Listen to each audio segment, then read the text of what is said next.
So this next individual, who in here has watched Impact Theory? Yeah! Fucking on. This is the Napoleon Hill of our generation, I'm telling you, even better, okay? He was the founder of a company years and years ago. He wanted to make nutrition bars that were healthy, sugar-free, alcohol-free, and it was one of the fastest accelerated startups. 57,000, I don't know, it's like, it was the second fastest growing startup in the history of startup worlds. Huge, huge thing. He's helping to make an impact out there. He's the host of Impact Theory, founder of Quest Nutrition. I want to get up on your feet. I want to give him more.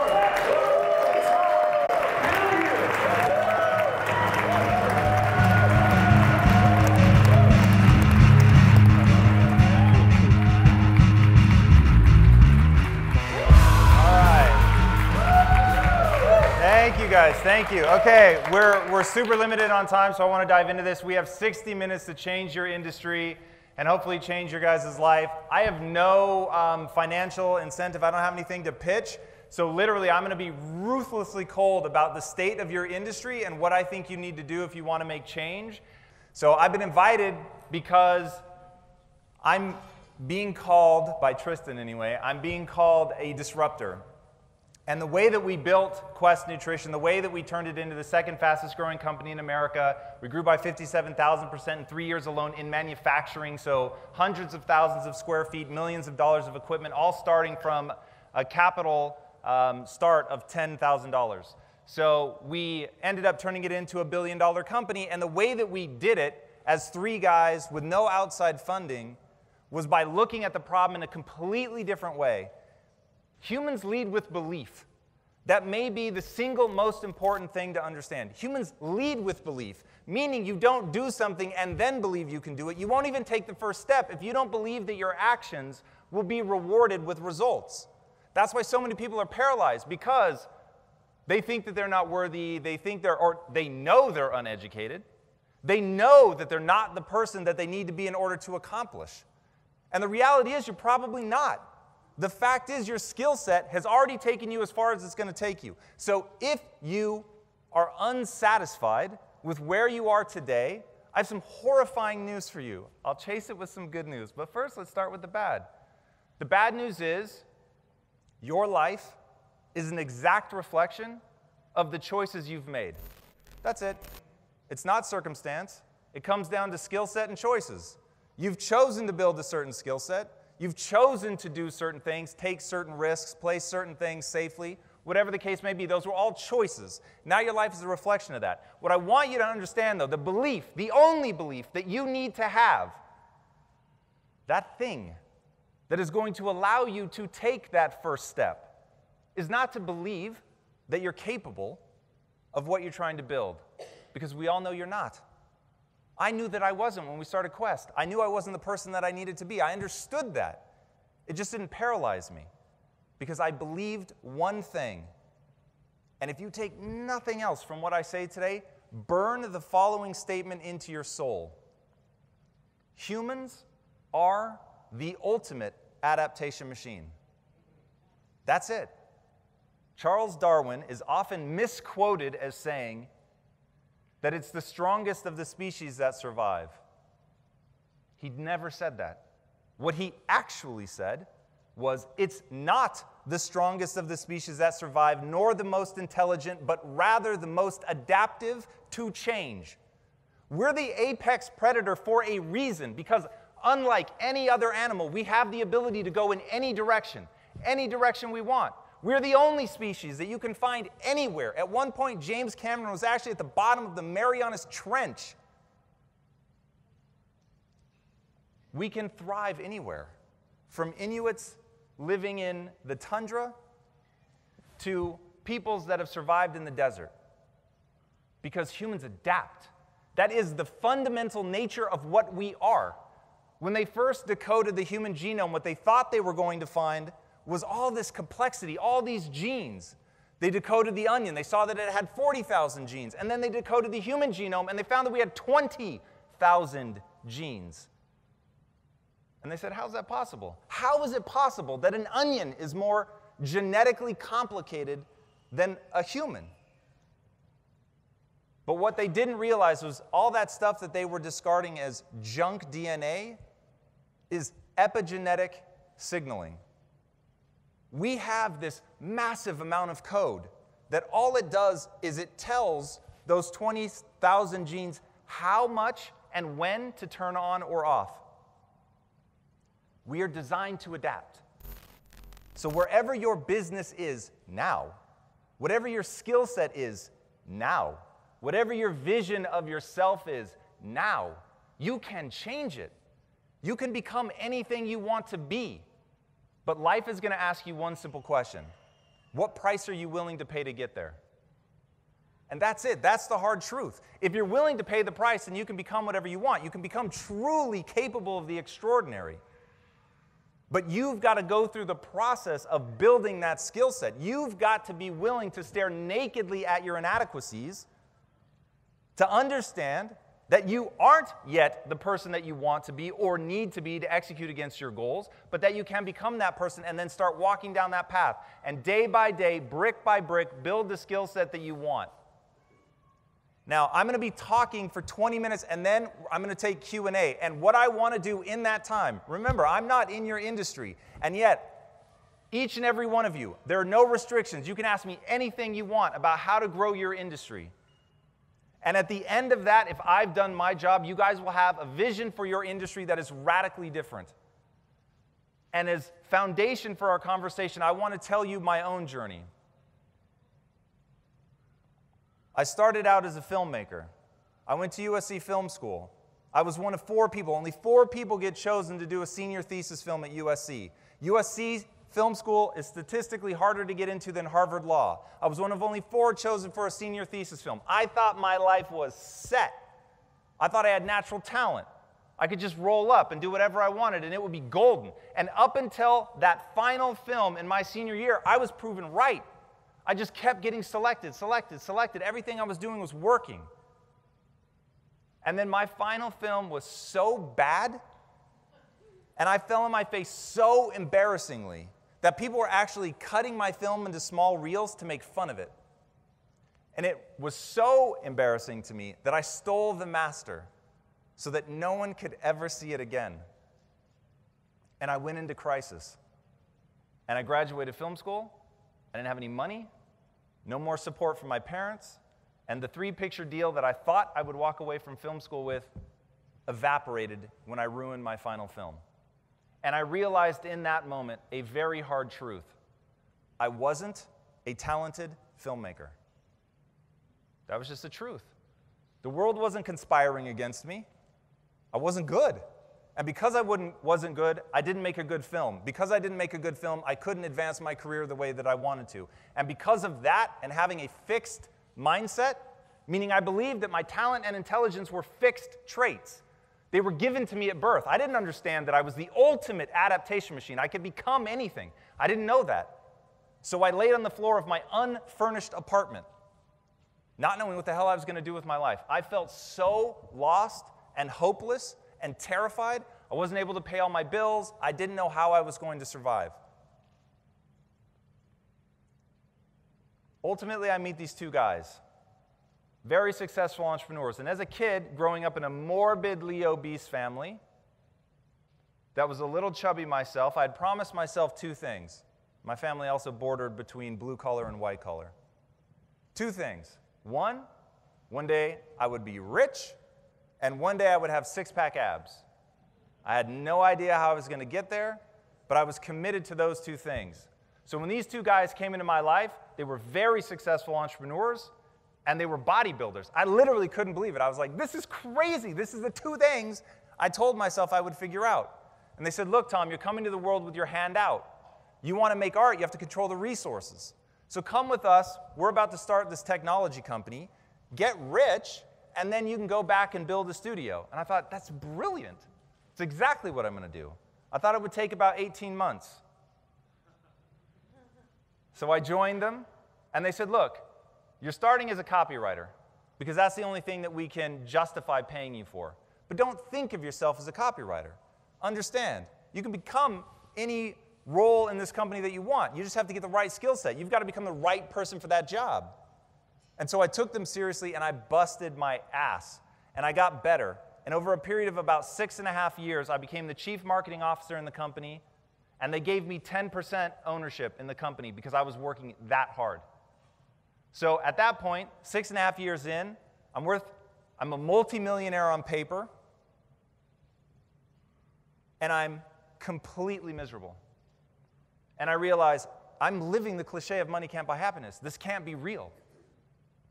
Like all the things that people warn you against, I'm actually living them. Like it's such a joke. I could not believe it.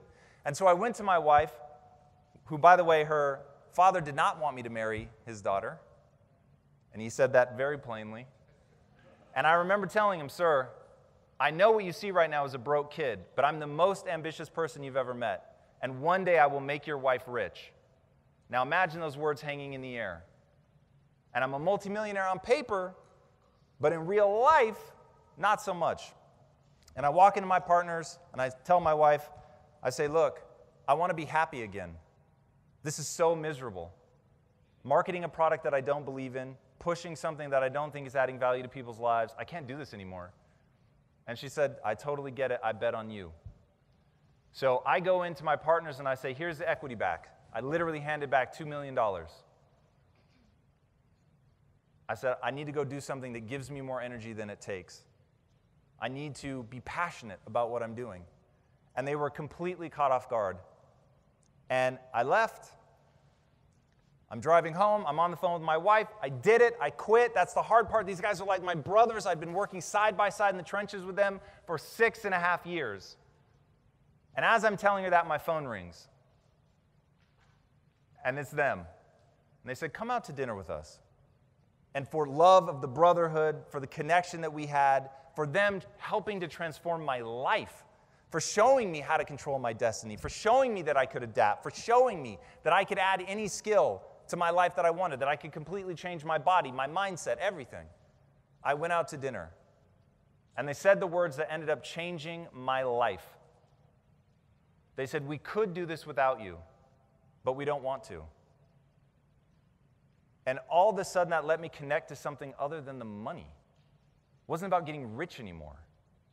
It was about a brotherhood. It was about camaraderie. It was about building something. But I'd already done the hard part. I'd quit. So I said, I'm never coming back to that environment. So if we're going to keep working together, here's what it would have to look like. It would have to be a company based on value creation. It would have to be something where I'm passionate about it. Because let me tell you something that is true beyond measure. The struggle is guaranteed. The success is not. The struggle is a guarantee. So you better love what you do on a day-to-day basis.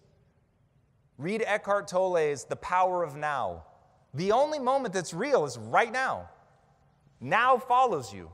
So every time you're doing something, if you're standing and staring and waiting for someone to finish going to the restroom or whatever, you're standing in line at Disneyland, that is your life.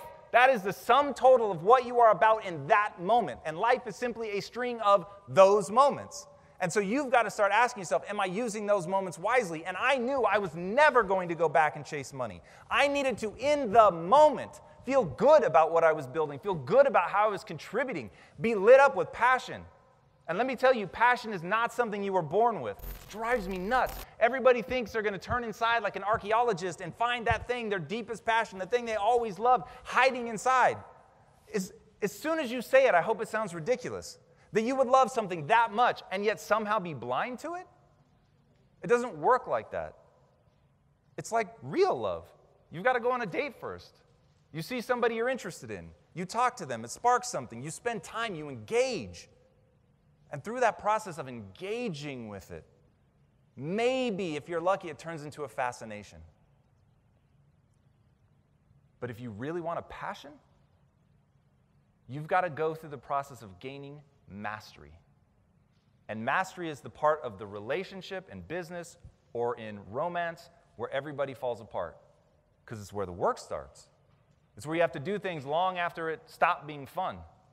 Like, let me tell you, my wife had still has, quite frankly, dysbiosis. You guys know what dysbiosis is? For those that don't, it's when your microbiome in your intestinal tract gets messed up. So you have a hard time keeping food down. It is miserable. It is pain and cramping and being doubled over and having to go to the emergency room, getting emaciated, losing your hair, your fingernails breaking. But I'm more proud of those moments of being there for her and helping her through that than the times of fiery romance. Fiery romance is easy. But the love, that connection, that I would die for this woman, that comes in those moments.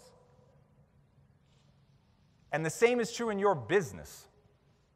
The process of becoming extraordinary, which, by the way, is what you're going to have to do. If you want to change this industry, don't worry about other people. Don't even worry about the industry. Worry about yourself. Paint a vision of yourself as somebody who is capable of the extraordinary, who is capable of more than the next person, who's willing to push harder and go farther than the next person. Do that, and everything in your life will change. So I lay all of that out for my partners. It's got to be that. It's got to be something that I can fight for like that. I've got to be able to be myself. I'm tired of hiding as a marketer. I want this to be about community and connection. And this was in about 2009. Social media didn't have a name. Everybody thought it was just a distraction. And I said, I actually think that this is an opportunity to build a community, that social media is really just a megaphone. And you can give people a reason to build you up or tear you down, but the choice is yours. If you're adding value, if that's what this is all about, if you're demonstrating passion, if you're showing people how hard you will go just to help, then you can build a group of people around you that want you to win. And when people want you to win, you've got something. And that's the thing about your industry. I have gone to a chiropractor regularly for 15 years. Because when you lift weights, you get knocked out of place all the time. Now, the first time I went, it sounded like voodoo. I didn't understand it. And by the way, that's one of the biggest problems in this industry. You are fighting a world at large that equates you to voodoo. And when I started researching, because I wanted to be able to come here armed, when you look on the first page of YouTube for results, at least half of them are news programs asking whether or not this is real medicine or witchcraft, voodoo, a scam, whatever. So that's what you're up against. But what we realized at Quest was only results matter. People could say whatever they wanted about us. They could say whatever they wanted about the company. Our product was metabolically real. And that was our stance. We're either going to do this right or we're not going to do it at all. We used to repeat that over and over and over. We're either going to do this right or we're not going to do it at all. And when we first tried to launch the company, we had this formula. We thought this formula is amazing. It doesn't use sugar, but it tastes like it has sugar. This is incredible. We're going to crush. So we went to the contract manufacturers. By the way, every protein bar you've ever eaten, with the exception of Quest, is basically made by 4 or 5 different companies. And they make the bars for everybody. And they just switch out the labels and boom, boom, boom, they pump it out. We went to those same guys because we just thought of ourselves as marketers. We went to them and said, hey, here's our formulation. They said, this is great, but it can't be made. And what we realized was the equipment that was commercially available had grown in lockstep with the use of high fructose corn syrup. So once you remove high fructose corn syrup, suddenly it doesn't run through the machines. So we had to become our own equipment manufacturer. So we were designing equipment so that we could manufacture the bar that we wanted because we knew the only thing we cared about was adding value, and value is measurable. You're either helping people or you're not. And that became our gold standard. And that was how we grew. Our marketing wasn't about saying how cool we were. It was all about building a community, celebrating people, encouraging them, doing what we called mirror marketing. We wanted to show them. We didn't want to show us. We didn't even want to talk about us. We didn't start talking about us until they started posting photos of them making recipes with our bars and stuff like that. And we realized, whoa, that's actually what they really enjoy, is showing all the different ways that they can interact with our bars. We had people at the Eiffel Tower like, holding up our bars. We had people making recipes. It was crazy. Our job was to create the space for that. Our job was to bring so much value that somebody felt connected to the brand. And our job was to be real people. I used to tell the staff all the time, we are not a nameless, faceless organization. It's us. We're the people behind the company. We need to be willing to stand up and be counted. Know what we stand for. Know what we want this company to mean to people. And that was going to be the way forward. At the end of the day, if you guys are really going to revolutionize this industry, that's the standard you're going to have to hold yourself to. Because you've been trying for decades to play the PR game, and you're losing. So I think you have to take a fundamentally different approach to your industry, about how you reach people, about what you offer people. Because chiropractics has been around for a very long time, and we haven't solved the problems. I see you guys as being in the wellness industry. I don't see it as just being about the spine. That happens to be one area of expertise. But at the end of the day, sometimes my problems weren't solved by the chiropractor. So having somebody that I could go to that actually understood things from a holistic standpoint, like my chiropractor was a former bodybuilder. If any of you know bodybuilding, he won the Mr. Olympia competition, a guy named Franco Colombo. Wow, we know Franco. Franco's incredible, but his message to me every time I came in was, you don't need multiple sessions. I'm going to put you back in place. Your problem is the way you lift like an idiot. Let me show you how to lift so you don't need to see me anymore. And he would spend the time trying to show me how to lift properly, because he knew if I add enough value, maybe I lose this guy as a client, but for sure he's going to tell the next person that needs my services.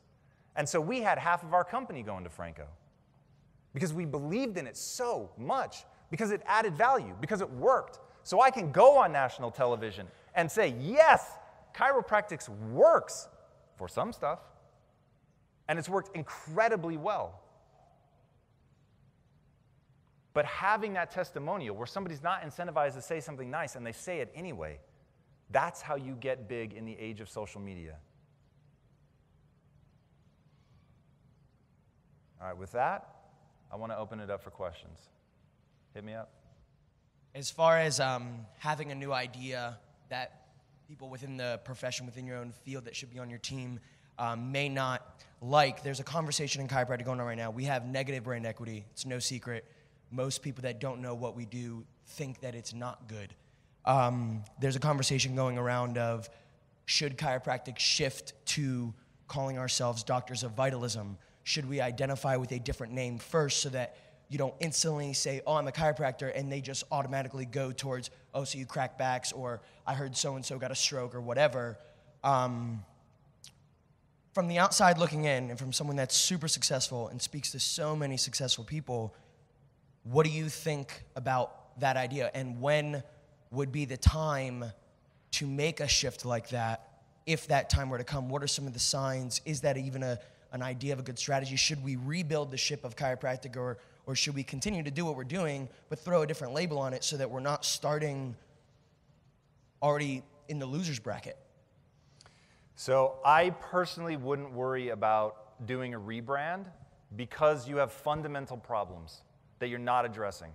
And if you rebrand and don't address those problems, you'll just taint the new name. So here's the truth. You guys offer a service. The service is awesome. Some problems are solved by it.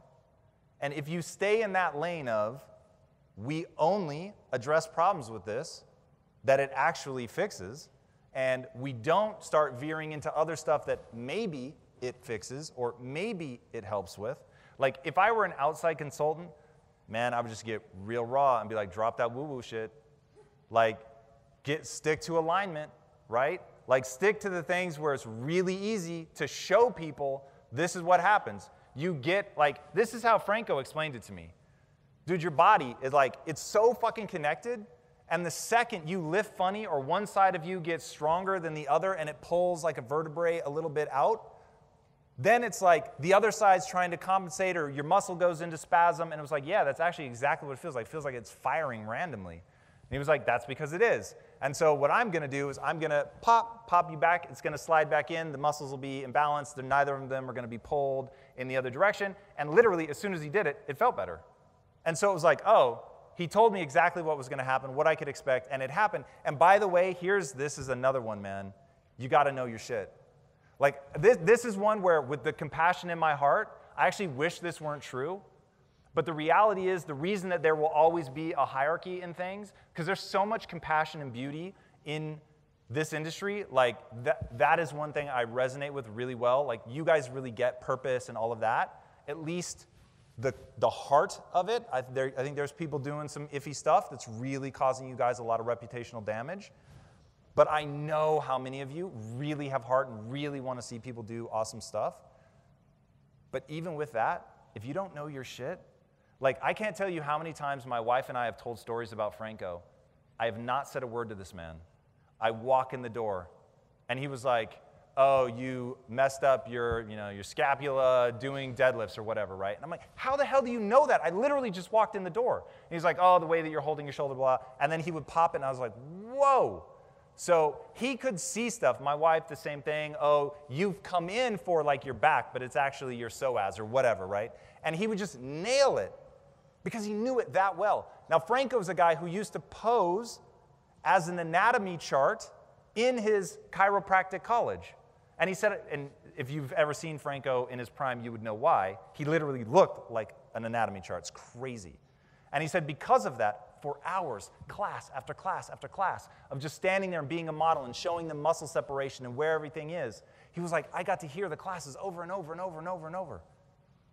So his level of education was just insane. Also, he spent decades lifting heavy weights. You have to understand the muscles. You've got to be able to imagine them, think about them as you fire them so that they'll actually grow under the stressor. So his knowledge is crazy. And when you've got people going around telling stories like that, all of a sudden, if you're a little skeptical about going to see a chiropractor, you're not anymore. So you have to know your shit. Don't do anything even slightly like, oh, but this will make me more money, right? That's where it gets dicey. But I get it. I meet you with compassion. I promise that you're like, I got to keep the lights on. So if I'm going to help people, I've got to generate enough revenue to actually help them. So how do I do that? That's where I think you have to expand your vision, because it needs to be in line with what you do. Once it's not in line with what you do, then people smell a rat when you go for the pitch.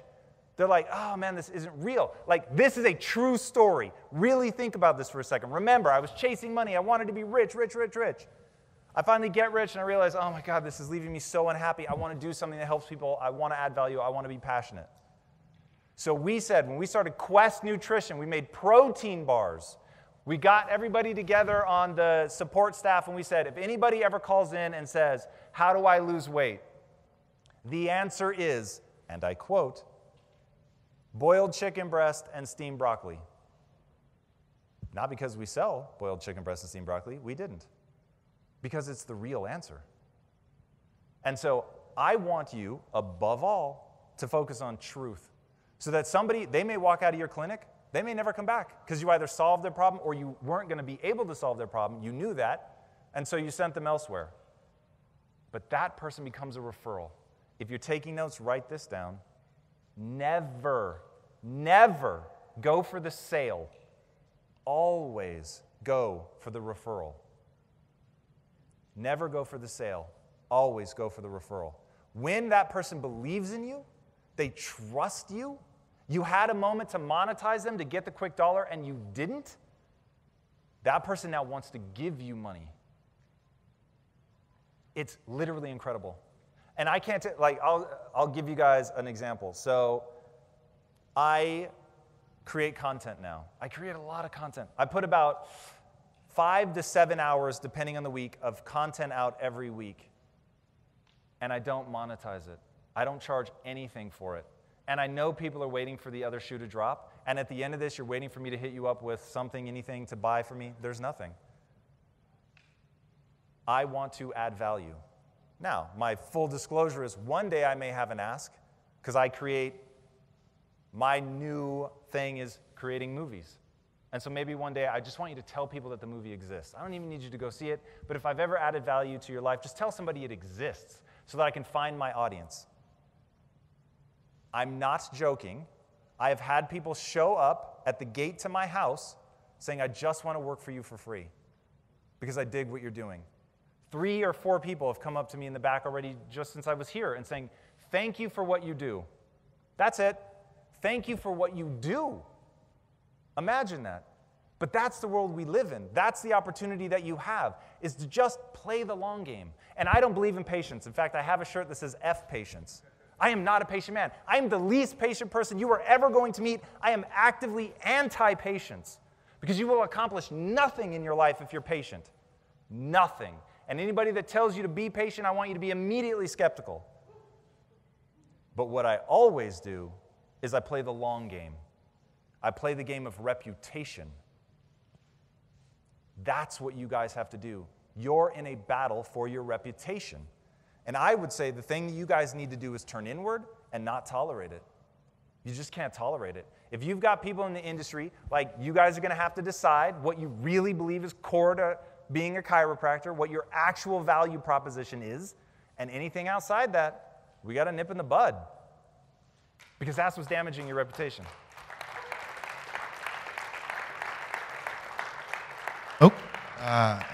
Dr. Alok Trivedi. Hey, Tom, this has been great. I got a question for you. Thank you. Let's have this, as we're having this conversation of the profession as a whole, something that I've observed over the last 15 years is that, I'm going to piss off a lot of chiros, and I say this too, is that chiropractors are, let's just say, emotional about their business. And they use emotion to, in essence, run their business. I'd like you to talk to us about the scope of building a multi-billion-dollar organization and a company and the use of emotion inside of it versus logic, and how we can use logic as a profession to drive us to the next tier. Because all the emotion is great, but if we don't have logical systems to take us collectively to the next level, we're going to fall apart in emotion. Yeah. So here's now where I'm going to piss you off a bit.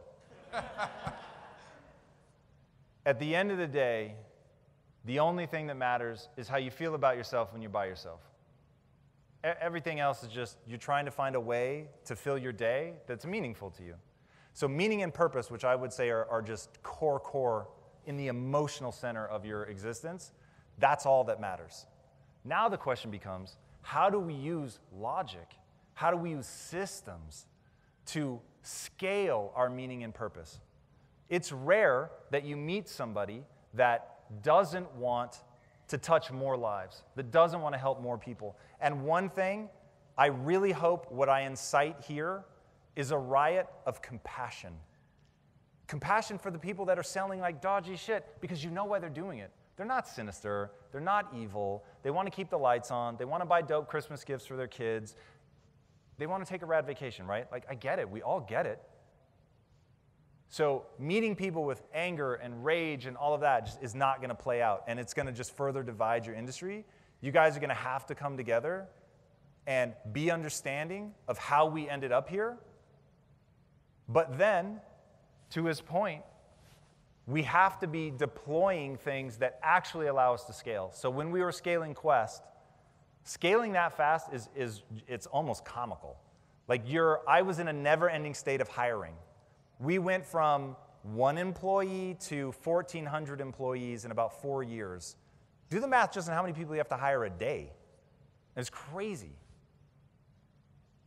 So you have to have systems.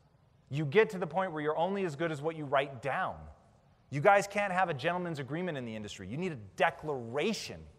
You need a manifesto that people sign like it's the Declaration of Independence that says, this is what we're about. This is what the chiropractic industry is, not what it should be. This is what it is. And now anything that falls outside of that is outside the bounds of what we see as the industry. And if that's patient-centric, if that's all about value creation for you guys and for the patient, right? Don't get lost in this. It's important for you guys to create value in your own lives. Emotionally, spiritually, financially. But it's got to be in service of the customer. It's got to be in service of the people coming to you looking for help. And if it's always in service of them, then you guys will get somewhere. But without those systems, you won't scale ever. One more question. David Bradley from Cardone. Hey, Tom. Hey. We've heard a lot this weekend about success being duplicational, right? So success is no different than any other skill, right? Duplicate successful actions of others, you can have it. Can you tell us about your morning routine? Like what does a day in the life of you look like? Yeah, absolutely. So that's a really powerful point.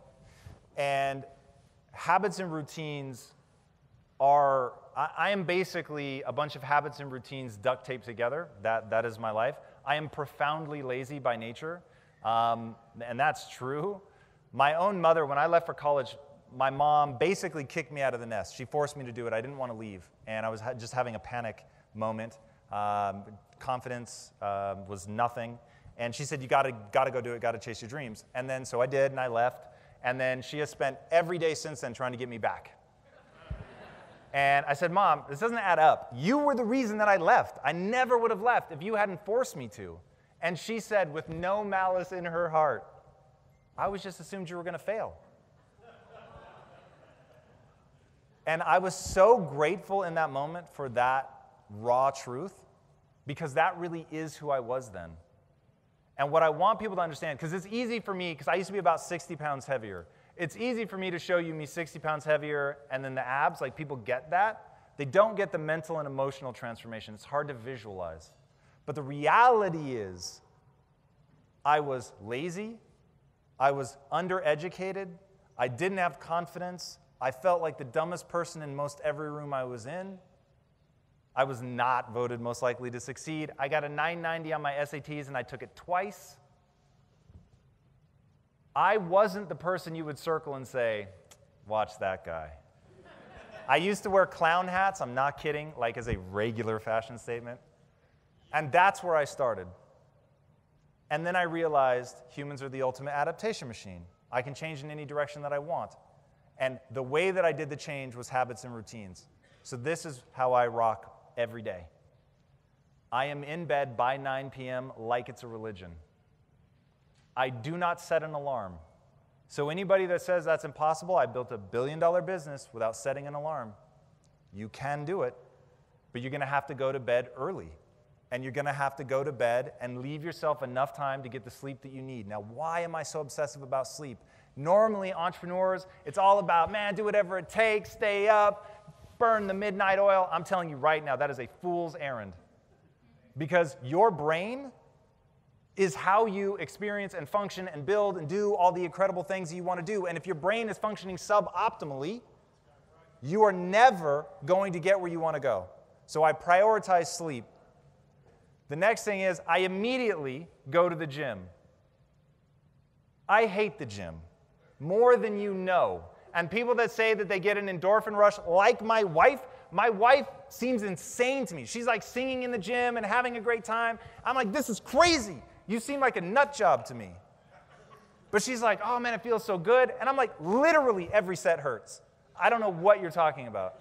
So I am trying to get in and out of the gym as fast as I can. But I go to the gym every time because of cognitive optimization and longevity. For anybody that has ever watched my content, you know I actually am trying to live forever. Right now I know I'm going to die, but I'm really hoping that I can buy myself time for medical science to catch up. So I live in a way that is optimized for longevity. So I work out. The next thing I do is I meditate. Meditation is one of those things, oh my God. So for years, like we all have our thing that we need to get better at, and mine was I was really weak and emotionally soft. Like if I was on the soccer field and I got hit with a soccer ball as a kid, I would cry and ask to be taken off the field. That's just where I started. I mean, sad, but that's the truth of it. So I had to learn to toughen up. So to get into business, that was like number one for me. I had to get tougher. So I didn't want to meditate because it sounded so soft. And I was just like, oh, that sounds gross. I don't want to do that. And then I met a Navy SEAL named Mark Devine. And Mark Devine looked me in my eye and he said, you're an idiot. Start meditating. And I thought, okay, well, this guy's pretty tough. So if said tough man says that I need to be meditating, I'll at least try it. So I meditate. I do a very simple box breathing method. I don't do equal sides on all parts, which is what a traditional box breathing method does, but it's in through the nose, inhale, hold, out through the nose, exhale, hold. Repeat the cycle.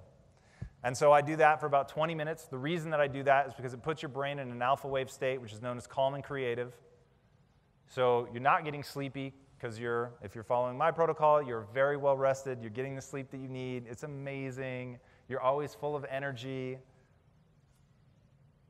And I do that for, like I said, about 20 minutes. And then I go into what I call thinkitating. Thinkitating came because I was really annoyed that during meditation I wasn't supposed to think about anything. I was supposed to keep coming back to the breath. But the problem was I was getting in this calm, creative state, and I was having amazing ideas. And I wasn't supposed to stop to write them down. That really bothered me. So I said, all right, I'm going to carve out time right after I meditate to start using that vibe, that alpha wave state that I'm in, to take these notes and have these ideas. And so by allowing myself that, to know that my meditation cycle is 2 parts, one where I really am just coming back to the breath, back to the breath. Every time my mind wanders, I'm just back to the breath. Because after that, I'm going to get my computer, I'm going to put it on my lap, I'm going to keep doing the breathing. I'll even close my eyes between ideas, but when I have an idea, I write them down. After I thinkitate, then I get time to read. Reading for me, ABL, boys and girls, always be learning. Always be learning. I read obsessively. I read in every transitional moment. If I'm walking from the gym to the kitchen, I've got my headphones on, I'm reading. If I'm in an Uber, I'm reading. If I'm on a plane, I'm reading. I'm always trying to learn something at all times, whenever I can, to keep my mind fresh because of the only math equation that matters. I equals IO. Ideas in equal ideas out. If you want fresh ideas for your industry, start researching. In fact, can I be just a touchy bit judgy for a second? When I was researching to give this talk, I thought, I'm going to bet in the last 48 hours, I've done more research on this industry than 90% of the people I'm going to meet. And that's the problem. It's all there for you. Like when you start going video after video after video and you don't, my motherfucker.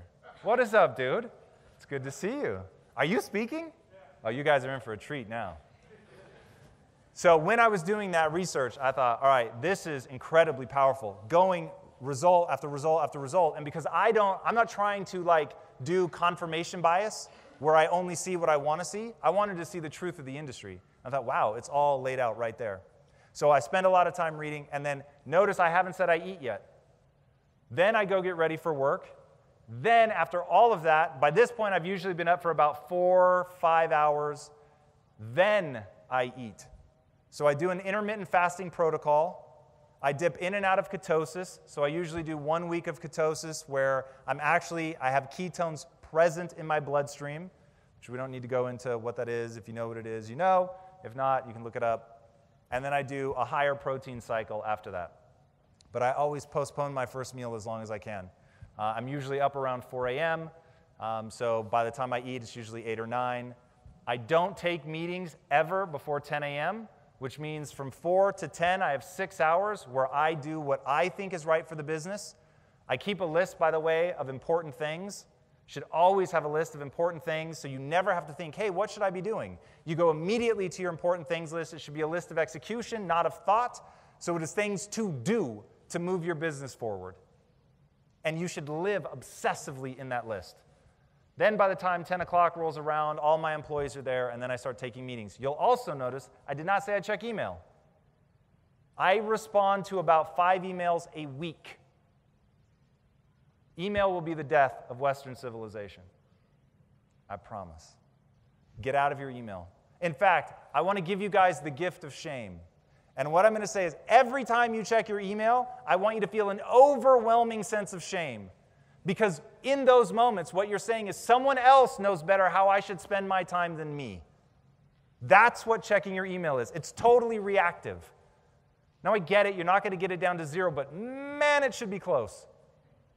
You need to spend the time being the governor of your own life, of planning out what you should be doing, of understanding things well enough to map your life out, and then execute against that map. I think we have time for one more.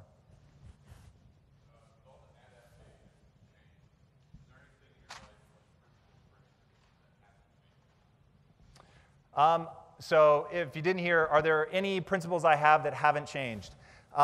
Yes, from the time that I wrote them down, I'll say that they're still there. So I actually took the time to write down, because I realized as we were growing and we had over 1,000 employees, I was like, you're only as good as what you write down. So I wrote down my 25-point bullet belief system, which if anybody wants it, you can go to impacttheory.com. It's the Impact Theory belief system. It's entirely free.